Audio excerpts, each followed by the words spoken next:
Dilato tayo dyan. O, kakain tayo ng ice cream.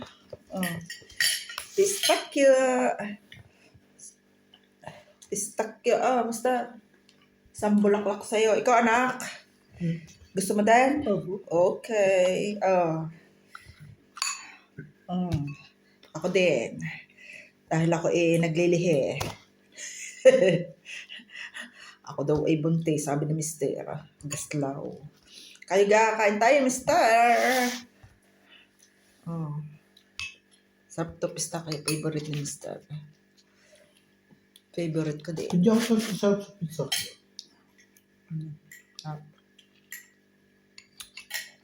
Kaya kami sa labas kami kakain ito. Hope yun ko.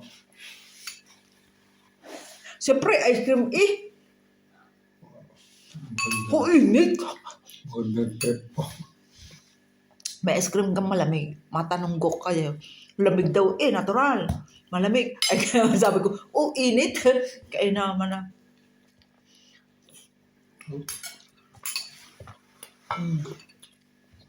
May gelatin pa kami. Ito lang ang dessert namin. Yan lang ang nagawa ng apo ng lola. O siya, sige na. At ako'y tinatawanan ng asawa ko.